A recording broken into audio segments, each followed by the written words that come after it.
안녕하세요. 오늘의 데일리 뉴스레터에 오신 것을 환영합니다. 한국은 현무미사일을 포함한 첨단 무기 시스템을 비밀리에 개발하고 완성해왔습니다. 외교적 긴장을 줄이기 위해 이 나라는 군사 능력에 대한 많은 세부 사항을 숨겼습니다.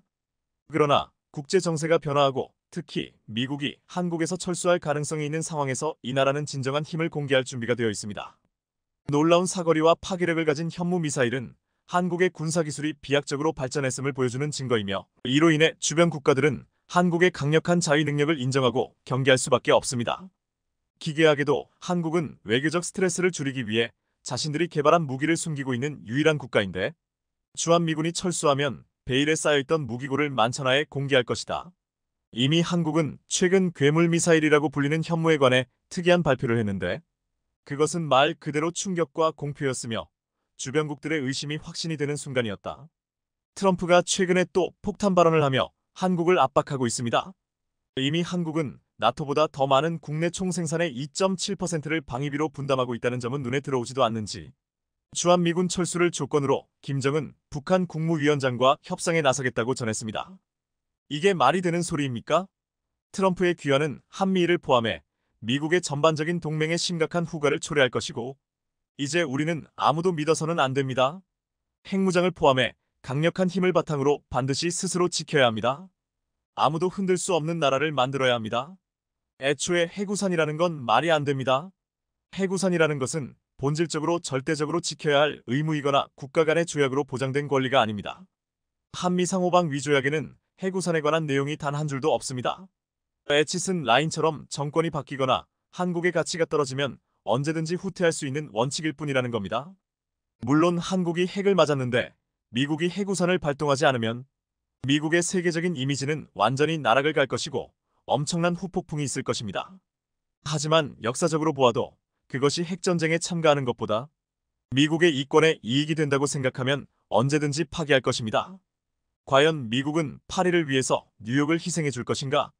과거 프랑스의 샤를 드골 대통령이 핵무장을 강행하며 괜히 이런 말을 한 것이 아닐 것입니다. 더군다나 해구산은 심각한 모순이 있습니다. 해구산은 통상 핵을 맞아야 발동이 되는 것인데, 즉 우산을 비가 오기 전에 펴지 못하고 폭풍우가 지나간 뒤에서야 펴는 형상이 되어버린다는 겁니다. 해구산을 발동하건 하지 않건 한국은 이미 심대한 피해를 입었을 것이고, 설령 핵반격이 시행되더라도 역설적으로 해구산은 이미 실패한 것이 됩니다. 따라서 주한미군이 철수하면 한국은 반드시 핵무장을 해야 합니다. 어쩌면 기회일지도 모릅니다. 뿐만 아니라 핵무장을 포함한 모든 무기체계를 과시하여 절대 흔들 수 없는 나라라는 것을 똑똑히 보여줘야 합니다. 한국은 최근 놀라운 발표를 했습니다. 중국이나 미국의 군사 전문가들도 우려가 된다고 표현할 만큼 한국의 무기고에 도대체 뭐가 들어있는지 아무도 모르는데요. 예를 들어 대한민국의 화력을 대표하는 현무미사일이 가장 처음 포착된 건 2011년경이었습니다. 당시 한미미사일 사거리 지침은 대한민국은 사거리 300km, 설령 핵반격이 시행되더라도 역설적으로 해구산은 이미 실패한 것이 됩니다. 탄두 중량 500kg를 초과하는 고체 로켓을 개발하지 않는다였습니다. 그런데 재미있는 것은 미사일 사거리 지침이 사거리 800km 탄두 중량 500kg로 개정이 되자마자 대한민국은 기다렸다는 듯이 사거리와 탄두 중량을 확장한 새로운 현무미사일을 선보였습니다. 당시 미국 일각에서도 이것은 도저히 불가능한 속도라고 판단했습니다. 즉 한국은 애초에 처음부터 해당 미사일을 기본형으로 개발해놨다는 것이고, 외교적 스트레스를 이기 위해 눈 가리고 아웅식으로 의도적으로 파괴력이 덜한 미사일을 먼저 공개했다는 것입니다. 특히나 현무2가 공개되기 2년 전인 2010년에 이미 중국 주요 대도시를 타격할 수 있는 사거리 1500km에 이르는 순항 미사일을 실전에 배치했다는 사실이 밝혀졌는데, 당시 중국은 그야말로 입에 거품을 물고 발악을 했습니다. 그리고 한국이 어떤 무기체계를 개발하고 있는지 밝혀야 할 의무가 있다며 압박하기 시작했죠.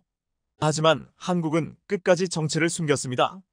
심지어 한국은 고위력 현무 탄도미사일을 이미 실전에 배치했다고 발표했고, 2022년 10월 1일 국군의 날 행사 영상에서 등장하였으며, 2023년 국군의 날 행사에서 발사 차량 실물이 공개되었는데, 게다가 2022년 공개 미사일과 2023년 공개 발사 차량이 같은 무기체계가 아니라는 사실까지 밝혀졌으니 도대체 이게 현무4인지 현무5인지 현무6인지 누구도 알 수 없다는 것입니다. 특히나 더욱 놀라운 것은 2021년 당시 동아일보의 보도에 따르면 한국은 이미 탄도 중량 8톤에 달하는 고위력 탄도 미사일을 개발 완료했다고 알려졌는데요. 그러나 이마저도 정부가 관련 사실을 군사비밀로 숨겼기 때문에 재원이나 형상은 파악하기 힘들었고 북한이 이례적으로 이런 발표를 하기도 했습니다. 2021년 12월 28일 북한 매체는 끝을 모르는 동족 대결 관계라는 글에서 남조선 호전광들은 9월 3000T급 잠수함에서의 탄도미사일 수중 시험 발사와 탄두 중량이 69T 정도인 고위력 탄도미사일 시험 발사 노름을 벌여놨다며 탄두 중량을 구체적으로 언급했죠. 그런데 2023년 2월 11일에는 오스트리아 비엔나 소재 연구기관인 ONN이 민간 상업위성이 촬영한 한국의 안흥 일대 사진을 공개하면서 미사일의 TEL로 추정되는 물체가 식별되었다고 밝혔는데 당시 첨부된 위성사진에 식별된 물체의 길이를 보면 총 중량 36톤에 부합하는 크기와 길이였다고 밝혔습니다. 당시 중국 전문가는 이렇게 말했습니다. 한국이 전 세계 어디에서도 볼 수 없는 미사일을 만들고 있다. 현무호로 추정되는 미사일은 심각한 군사 경쟁을 초래할 것이다. 이건 상식을 벗어났다는 그랜드슬램을 약간 감산해서 탄두에 우겨넣은 수준이다. 물리학적 계산으로는 400배가 넘지만 실제로 그러한 위력 자체는 다른 여타 저항에 의해 감소된다고 하더라도 상식적으로 더 무거운 것이 훨씬 빠른 속도로 타격하면 그 파괴력이 기하급수적으로 올라간다는 건 당연하다.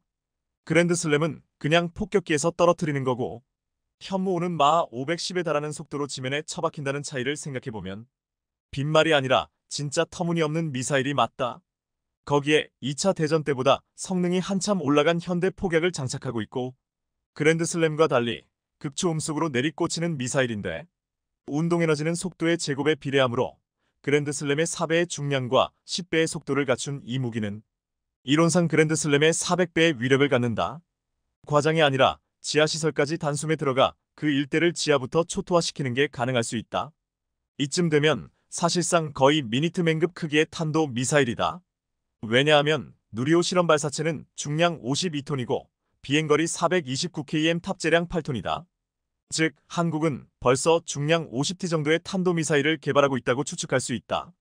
중국이 이토록 발작할 수밖에 없는 이유는 탄두 중량을 줄이면 사거리가 최대 3000km에 이르는데 사실일 경우 대한민국이 자체 개발한 미사일 중에 가장 긴 사거리를 갖는 탄도미사일이 됩니다. 게다가 가장 압권인 것은 바로 최근의 발표였는데 군에서 현무호 탄도 미사일의 사거리를 늘리고 탄두의 폭발력을 개선하는 성능 개량을 강행할 것이라는 소식이 전해졌고 미사일 형태도 단탄두, 다탄두 등 여러 형태로 설계된 후 2025년부터 실전 배치할 것이라는 소식이었습니다. 그러니까 아직도 현무사의 실체도 명확하지 않고 그저 실험에서 증명됐듯이 탄두 중량이 어마어마한 괴물 미사일이라고 알려진 것밖에 없는데 이런 상황에서 현무호 그것도 성능 개량을 하겠다고 발표한 것은 여러 가지 정황을 놓고 보면 한국은 이미 말도 안 되는 괴물 무기를 만들었다는 얘기입니다. 주한미군 이슈가 터진 시점에서 이런 발표가 나온 것은 한국이 똑똑히 메시지를 주고 있다는 것입니다. 이에 웨이보에서 중국 군사 전문가 활동하고 있는 웨이쇼하오는 이런 논평을 하기도 했습니다. 한국은 핵무기를 갖지 않았는데도 공포의 균형을 유지할 수 있는 유일한 국가이다. 만약 다른 국가가 한국의 핵을 사용했을 경우 주요 시설을 신속히 파괴하 제압하는 응징 전략을 갖추고 있는데 차원이 다른 파괴력을 가진 무기체계를 바탕으로 신속하고 동시다발적인 정밀 타격을 실시한다는 점에서 핵억제 이론에서 처벌적 억제에 해당한다.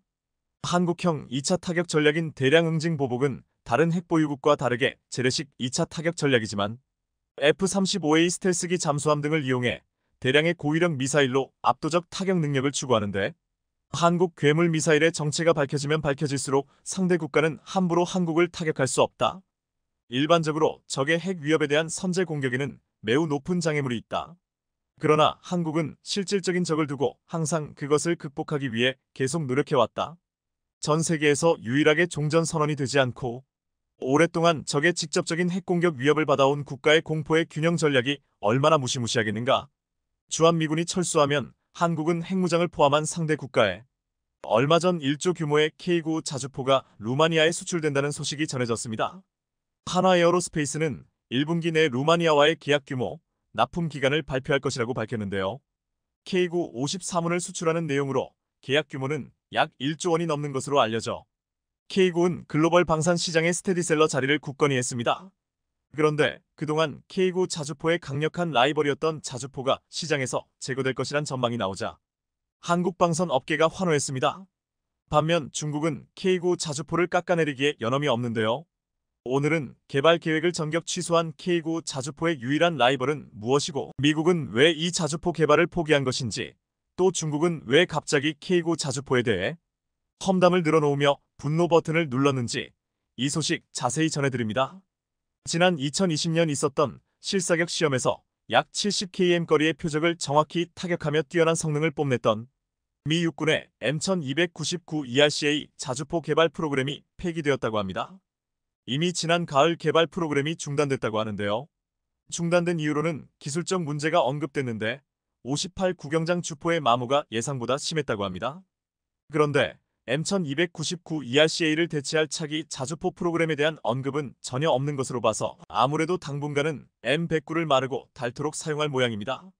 M109는 현재 H령까지 진화한 상태인데 같은 M109라고 해도 반자동 장전장치와 전기 구동장치 등이 적용돼 한국의 K55A1과 유사한 수준으로 개량되어 있습니다.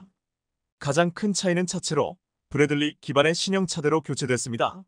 식별점으로는 보기륜이 6개이고 무한 궤도의 폭이 더 넓습니다.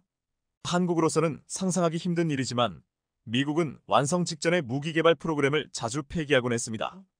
2000년대 들어서 자주포만 벌써 세 번째입니다.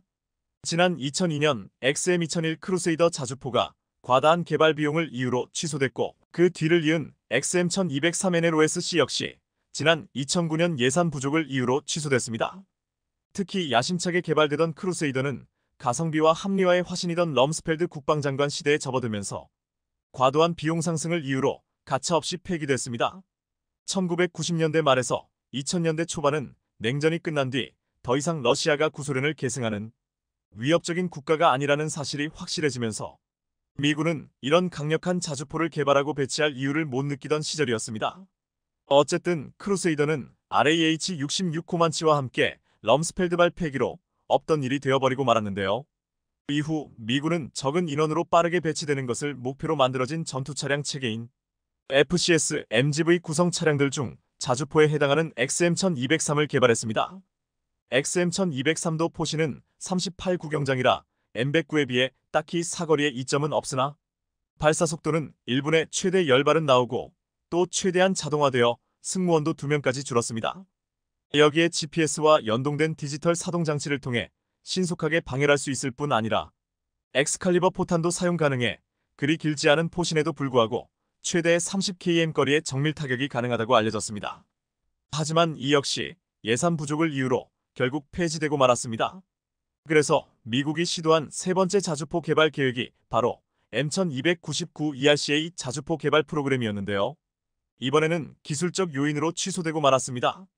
2019년부터 개발이 시작되어 예정대로면 올해부터 초기 운용될 예정이었던 XM1299는 사거리가 무려 110km까지 늘어날 예정인 엄청난 성능을 예고했습니다.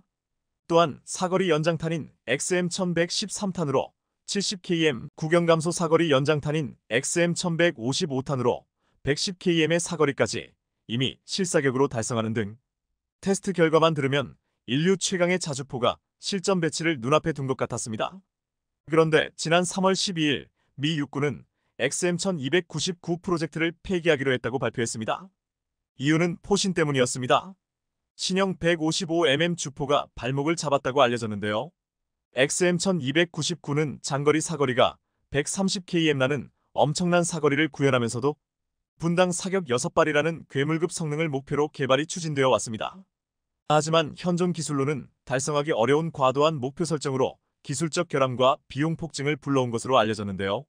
미 육군은 시제품들의 사격 테스트를 실시한 결과 기준치를 크게 밑도는 사격 발수에도 포신이 과도하게 마모되는 현상이 발견됐고, 포신의 마모도가 예상보다 심각해졌지만 제작사인 BAE 시스템즈가 이를 적절한 시간 안에 해결할 기미가 안 보였기 때문에 XM1299 개발 프로그램은 완전 폐기하겠다고 발표했습니다. 그러면서 앞으로 기존 자주포 가운데 대안을 구할 것이라고 밝혔습니다. 결과적으로 미국의 자주포는 이제 M109 패밀리를 보고 또 볼 수밖에 없을 듯합니다. M109 시리즈는 1960년대부터 현재까지 정말 수많은 개량을 거치면서 현재 M109H는 과연 M109라고 불러도 되나 싶을 만큼 초기의 M109와는 공통된 부분이 거의 없는 실정인 테세우스의 자주포급인 상황이지만 기본적인 설계가 가지는 한계를 완전히 극복하지는 못했다는 평가를 받고 있는데요. 어찌되었든 세 번의 시도가 모두 무산되다니 미군은 천조국의 명성에 어울리지 않게 포병 전력에 대한 투자가 비교적 소홀한 편인데요. 공군의 입김이 강력해서 포병은 밀린다는 후문입니다. 비슷한 이유로 미군의 야전 방공 전력은 약하다는 평가입니다. 이로써 천하의 미군도 다음 세 가지는 몇 번이나 시도를 했음에도 개발하지 못하고 있습니다. 첫째 에이브럼스를 대체할 전차, 둘째 아파치를 대체할 공격 헬기, 셋째 M109 시리즈를 대체할 자주포. 그런데 문제는 XM1299가 캔슬되면 미 육군의 자주포 격차는 다른 나라들과 비교해 더 벌어진다는 점입니다. 이미 미 육군은 우리나라와 비교해도 자주포 사거리의 열세를 겪는 실정인데요. 중국도 이미 52구 경장 포신을 갖춘 155 자주포를 실전 배치한 상황인데 이걸 단숨에 만회하겠다고 하던 시도가 좌절된 것입니다. 그래서 미 육군은 올해 여름 가장 빠른 대안을 물색할 예정인데 여기에는 다른 나라에서 이미 개발된 제품의 구매도 포함될 것으로 알려졌습니다. 이미 독일 라인메탈사의 52구 경장 주포를 M109H에 통합한 시제품 M109-52 BAE 시스템즈에 의해 완성되어 시험 사격까지 마쳤는데 이것만으로도 사거리 면에서 PGH-2002L-K국과 동등한 수준은 나오는 만큼 급한 불은 끄는 셈이니 미 육군이 꽤 진지하게 검토할 가능성이 높아 보이는데요. 결국 이제 K9의 경쟁자는 아무도 없게 됐습니다. 강력한 경쟁자가 사라졌으니 말입니다. 이런 소식이 나오자 중국이 갑자기 발끈해 K9 자주포를 비난하며 억지 꼬투리를 잡기 시작했습니다. 얼마 전 중국 인민망은 호주가 한국에서 수입한 K9 자주포의 호주형인 AS9 시험 사격을 했다는 소식을 전하면서 실제 전투에서는 K9 자주포의 성능이 이상적이지 않다는 뜬금없는 지적을 했습니다. 중국 인민망은 K9 자주포가 북한의 연평도 공격 때 고장이 나 제대로 작동하지 않았고 K9 자주포의 국산화율이 떨어져 나중에 장비 유지보수 부담이 가중된다고 지적했습니다. 하지만 K9의 국산화율은 80%에 달합니다. 그런데도 이렇게 중국이 터무니없는 지적을 하는 것은 자신들과 각을 세우고 있는 호주가 한국산 K9 자주포 30문과 K10 탄약 운반 장갑차 10대를 구매했는가 하면 한국의 미래형 궤도 보병전투 장갑차인 레드백 장갑차 129대까지 계약하자 긴장하기 시작한 것입니다. 또한 호주가 국방비로 111억 호주 달러를 추가 지출하겠다고 발표했고 함대도 지속적으로 더 구매 해양 국방력을 강화할 움직임을 보이자 괜한 딴지를 걸어 호주의 심기를 불편하게 할 의도인데요. 호주뿐 아니라 인도도 K9 대량 생산하며 특히 중국 국경지대에 집중 배치하자 한국산 무기를 깎아내리는데 열중하고 있는 것입니다. 최근 인도는 한화에어로스페이스의 기술 이전으로 현지 생산한 K9 바지라 자주포를 중국과의 국경 분쟁 지역에 실전 배치했습니다. 보시는 것처럼 K9 바지라는 인도군의 납품 전 성능 시험을 위해 최소 3개 부대가 라다크로 보내져 평가했는데요. 인도군은 작년부터 중국과의 국경 분쟁을 위해 실질 제선을 따라 라다크 동부에 K9 바지라를 자주포 연대를 배치하고 있습니다. 당시 작전 준비를 검토하기 위해 라다크를 방문한 인도 육군 참모총장은 K9 바지라는 고고도 지역에서도 작동할 수 있으며 현장 시험은 매우 성공적이었다. K9 바지라 배치를 전체 연대에 추가한다고 발표했습니다. 현재 인도군이 도입하거나 주문한 K9 바지라는 총 400문이지만 인도는 중국 제함용으로 K9 바지라 추가 주문도 검토하고 있습니다. K9의 영상을 공개한 나라는 노르웨이와 핀란드도 있습니다. 최근 노르웨이는 러시아가 보란 듯 K9 자주포를 동원해 강도 높은 훈련을 하는 모습을 공개했습니다. 노르웨이는 K9 자주포의 위용을 볼 수 있는 훈련 모습을 공개한 것은 물론이고 러시아와 국경을 맞댄 나라로서 지금 있는 자주포 전력으로는 만일을 대비하기에 턱없이 부족해 핀란드와 함께 자주포 수량을 더 늘리려는 움직임도 감지되고 있습니다. 핀란드는 한화에어로스페이스의 중고 K9 자주포 수출명 K9FIN 무카리를 개량하기로 했습니다. 핀란드 국방부는 K9 자주포에 대한 개조 작업을 수행하기 위해 밀로그 5위와 810만 유로 상당의 계약을 체결했다고 발표했습니다. 밀로그는 올해부터 오는 2030년까지 155탄약으로 무장한 K9 자주포 48문을 개조할 예정인데요. 2006년 설립된 밀로그는 핀란드 육군과 해군의 장비 유지 보수를 담당하는 회사입니다. 핀란드가 K9 자주포를 개조하는 이유는 한화로부터 받은 48문의 K9 자주포가 중고 자주포이기 때문입니다. 핀란드는 2017년 중고 K9 자주포 48문을 구매했는데요. 중고 K9 자주포를 받아 자체 개조를 진행하기로 한 것입니다. 한화에어로스페이스는 중고 자주포 납품 외 훈련과 수리부속, 운영유지 체계를 제공합니다. 핀란드는 96문의 K9 자주포를 도입해 구형 155 야포 M114를 대체할 계획이기도 합니다. 미국의 자주포 개발 계획이 수포로 돌아감에 따라 K9 자주포를 찾는 나라들은 더욱 많아질 전망인데요. 이럴 거면 그냥 미군도 자기들이 잘 만드는 전투기는 만들고 자주포는 한국의 K9 자주포를 구매해 사용하는 게 더 나을 것 같은데 말입니다. 2차 세계대전 이후 무기 수출을 엄격하게 제한해왔던 일본이 최근 6세대 첨단 전투기 수출을 승인한다는 방침을 내렸습니다. 평화헌법을 지켜야 하는 일본이 전투기를 수출할 수 있는 나라가 된다는 것인가? 안팎의 시선이 쏠렸는데요. 일본은 지난 26일 국무회의에서 전투기 수출을 승인한다는 방침을 내렸고 이에 따라 일본과 방위장비 기술 이전 협정을 맺은 15개국에는 전투기를 수출할 수 있게 되었습니다. 하지만 일본은 지금 당장 팔 수 있는 6세대 전투기가 없습니다. 혼자서 만들 수 있는 기술력도 없습니다.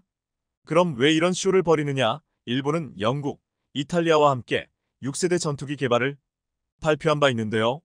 이 전투기는 2035년이 되어야 실전 배치가 가능할 전망입니다. 이것도 어디까지나 세 나라가 불협화음을 내지 않고 순조롭게 개발에 성공한다는 전제하에 말입니다. 오는 2035년 실전 배치를 목표로 6세대 전투기를 공동 개발하기로 한 세 나라의 전투기 개발 사업은 현재 설계 단계에 있습니다. 앞으로 5년 동안은 성능과 사양을 확정짓는 과정을 거쳐야 합니다. 그럼 일본은 왜 전투기를 팔 수 있는 나라인 것처럼 이런 쇼를 벌인 것일까요? 일본 정부와 일본 방산업체가 단숨에 글로벌 방산 강국의 대열에 오른 한국의 방산 수출 성과에 자극을 받았다는 분석이 나오고 있습니다. 일본은 지난 2차 세계대전 패배 이후 방산물자 수출을 금지하는 평화헌법을 유지해왔습니다. 하지만 지난 아베 정권을 시작으로 2014년부터 일본은 헌법을 수정하며 전쟁이 가능한 보통국가로의 전환을 가속화했습니다. 이번 전투기 수출 승인도 보통국가 전환 정책의 연장선으로 해석되고 있는데요. 평화헌법에 따라 무기 수출을 제한해왔던 일본 정부가 차세대 전투기의 제3국 수출을 허용했다는 뉴스는 곧 외신을 타고 전 세계에 보도되었고 외신들은 이것이 전후 평화주의 원칙에서 벗어난 결정 아니냐고 우려했습니다. 일본 내에서조차 이런 목소리가 나왔습니다. 오카다 카츠야 일본 입헌민주당 간사장은 일본 정부가 전투기 수출을 허용하자 헌법의 평화주의에 근거한 이념을 바꾸게 되는 것은 아닐까? 라고 말하며 이번 결정에 우려를 표했습니다. AP통신은 일본은 오랫동안 군사장비와 기술의 이전을 제한하고 치명적인 무기의 수출을 모두 금지하는 엄격한 정책을 유지해왔다. 반대론자들은 기시다 총리 정부가 국민에게 설명을 제공하거나 주요 정책 변경에 대한 승인을 구하지 않고 전투기 사업을 추진했다고 비판했다고 보도했는데요. 그러자 하야시 요시마사 관방장관은 이런 우려를 인식한 듯 일본의 평화주의 원칙에는 변함이 없다. 일본은 현재 비밀리에 개발된 치명적인 무기의 수출을 제한하고 있으며 실전에 사용하기 위한 판매는 하지 않을 것이다. 당분간 개정된 지침은 공동 개발할 전투기에만 적용되며 수출 때마다 국무회의 결정 과정을 거치겠다고 말했습니다. 일본 정부는 지난 2014년부터 일부 비살상 군사물자를 수출하기 시작했고 지난해 12월 일본이 라이센스 생산하고 있는 패트리언 미사일을 미국에 수출해 미국이 우크라이나에 보내는 군수품을 대체할 수 있게 했습니다. 이때에도 일본 내부에서는 평화헌법에 위배된다며 찬반 논란이 뜨거웠습니다. 일각에서는 이처럼 평화헌법에 위배된다는 논란이 있을 것을 알면서도 일본이 전투기 수출의 길을 열어놓은 이유는 물론 중국의 위협에 대응하기 위한 방안 중 하나이기도 하지만 무엇보다 이웃나라 한국의 커지는 방산 위상을 보면서 한국에 뒤처지기 싫었고 그래서 전투기 수출 가능한 나라라는 이미지를 주고 싶었다는 분석이 나오고 있습니다. 우크라이나 전쟁 이후 세계 방산 시장이 눈에 띄게 커지고 있고 이 과정에서 한국은 2021년 폴란드에 KE-K9 등 각종 기갑 차량을 판매하는 등 세계 방산 시장에서 입지를 탄탄히 해가고 있습니다. 지난해 12월 국방부가 발표한 자료에 따르면 지난 2년 동안 한국의 방산 수출은 평균 150억 달러 이상의 수출 성과를 냈고 특히 작년에는 폴란드 외 수출이 68%나 증가하며 수출 대상 국가가 다양해졌습니다. 전투기 수출 역시 2023년 사상 처음으로 10억 달러를 뛰어넘어 2022년에 비해 321% 증가한 10억 1천만 달러 수출액을 기록했습니다. 한국의 이런 성과를 보면서 그간 평화헌법에 가로막혀 방산 수출이 실질적으로 불가능했던 일본은 배가 아팠을 것입니다. 지금 일본 방산업체들의 사정은 더욱 안 좋습니다. 일본 방산업체들은 기껏 개발한 장비들도 일본 자위대에게만 납품이 가능하기 때문에 수출이 가능한 한국 업체들에 비해 제품 개발 시 채산성이 매우 떨어져 있습니다. 일본 업체는 방위성과 계약 시 평균 8% 정도로 이익률을 상정하고 있지만 재료비 급증 등을 이유로 실제 기업의 영업이익은 23% 수준에 불과합니다.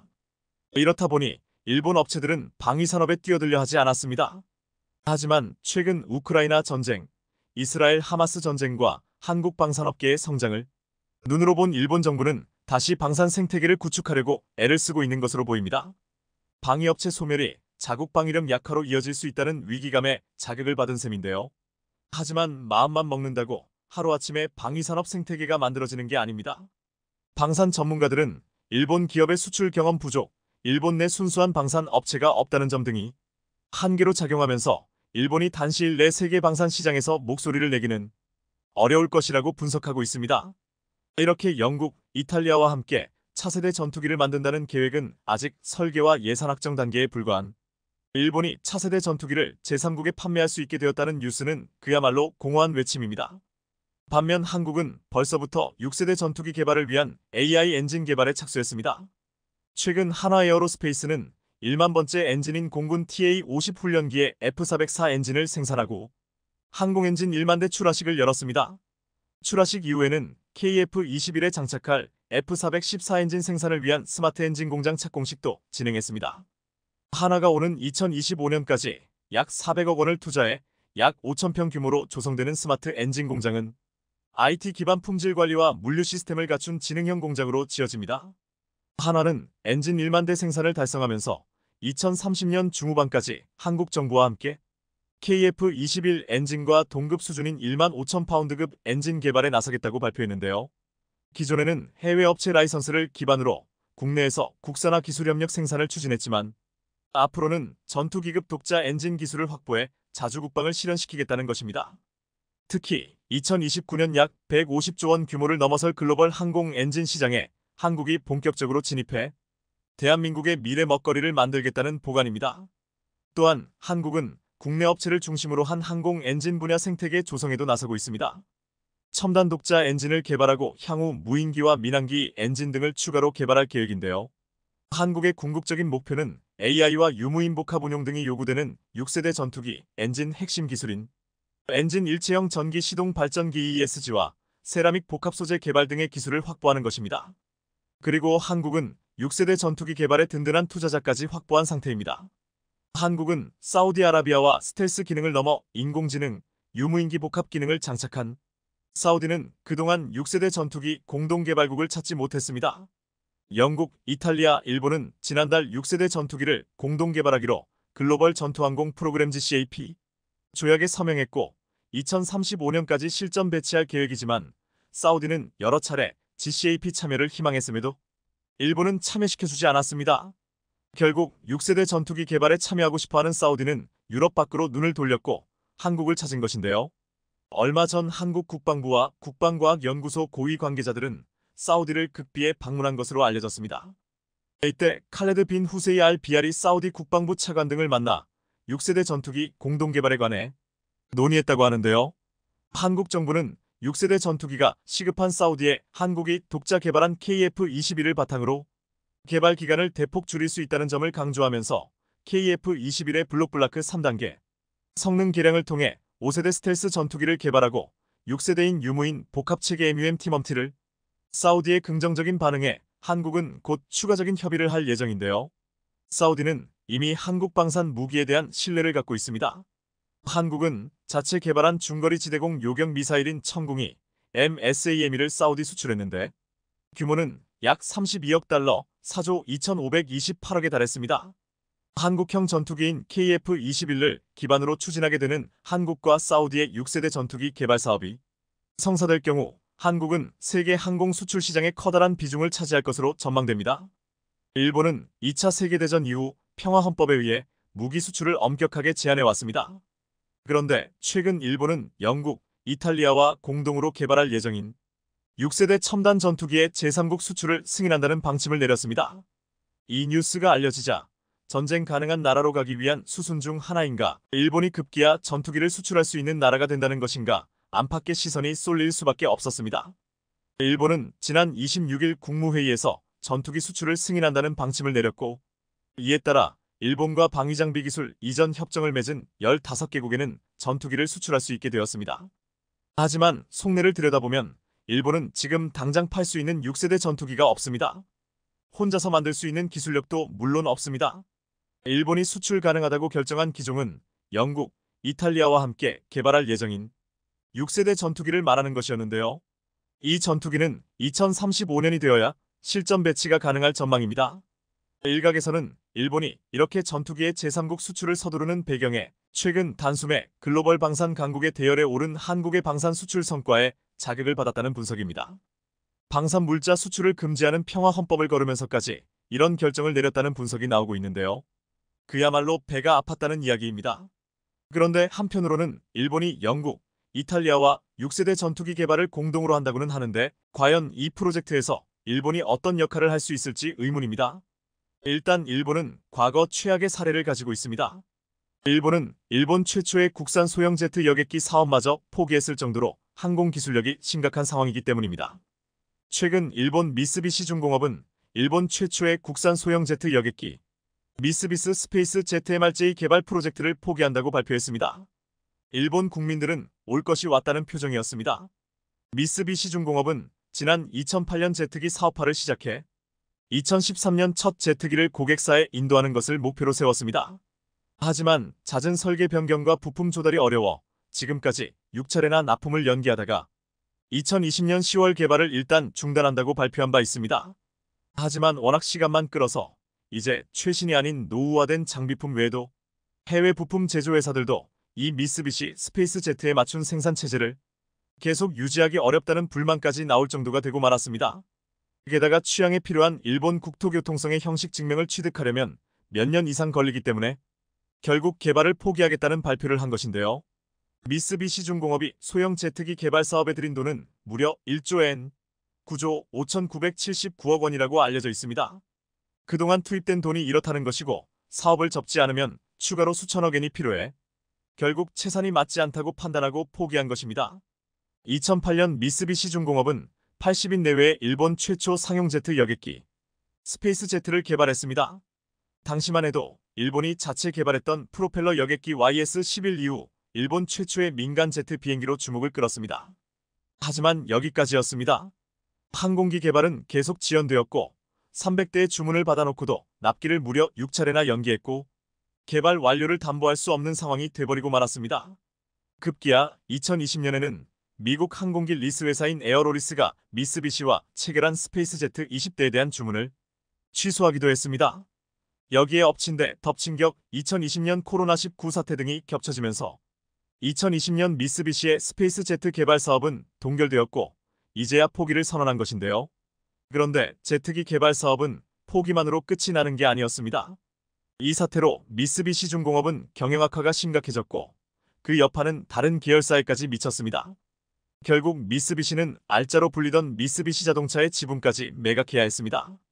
미쓰비시 중공업은 첫 국산 제트 여객기 MRJ의 개발 지연에 이어 조선 및 화력발전 사업의 부진 등으로 실적이 악화해 주력 사업과 관계가 적은 미쓰비시 자동차 주식을 매각해야 했습니다. 미쓰비시차는 1970년 미쓰비시 중공업의 자동차 부문이 독립한 회사지만 연비 비리 등의 문제로 경영위기에 빠진 이후 2016년 닛산 자동차 그룹 산하에 들어갔습니다. 그런데 미쓰비시가 또다시 제트기 개발 프로젝트에 재도전하겠다고 나서 과연 해낼 수 있을까 의구심이 돌고 있는데요. 먼저 일본은 영국, 이탈리아와 6세대 전투기를 만드는 전략적 파트너십을 맺고 2035년 배치를 목표로 차기 전투기 공동개발 계획인 글로벌 전투항공 프로그램 GCAP를 가동시켰습니다.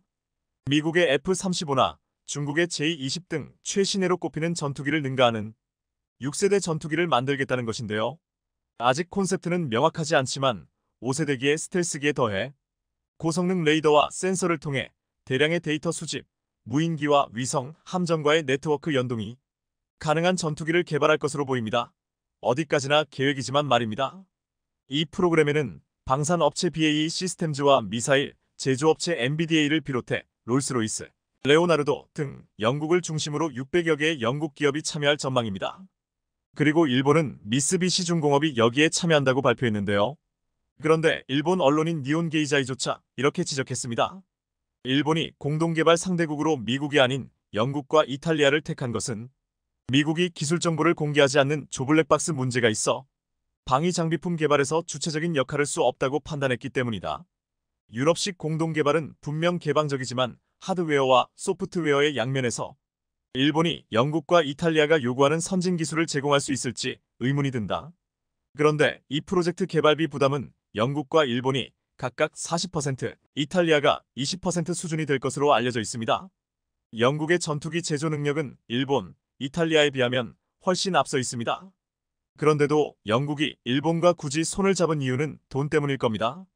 만일 일본 미쓰비시 중공업이 이 프로젝트에서 제대로 된 역할을 하지 못한다면 결국 일본은 이 프로젝트에서 개발비만 되는 역할을 면치 못할 것입니다. 그런데 미쓰비시의 욕심을 끝이 없습니다. 일본은 영국, 이탈리아와의 6세대 전투기 개발에 이어 최근에는 미국과의 훈련기 공동 개발도 타진 중인데요. 여기에다 차세대 여객기 개발에도 재도전할 것으로 보입니다. 최근 일본 언론들은 일본 경제 산업성과 기업들이 약 5조엔 약 44조 원가량을 들여 오는 2035년까지 수소 엔진을 동력으로 하는 여객기를 만들기로 했다고 보도했습니다. 이번에도 미쓰비시 중공업이 여기에 참여한다는 것입니다. 이미 실패한 바 있는 여객기와 6세대 전투기를 동시에 개발하겠다는 목표인데 과연 해낼 수 있을지 회의적이라는 관점이 지배적입니다. 그런데 이런 상황에서 미국이 한국의 전투기 기술에 날개를 달아주었습니다.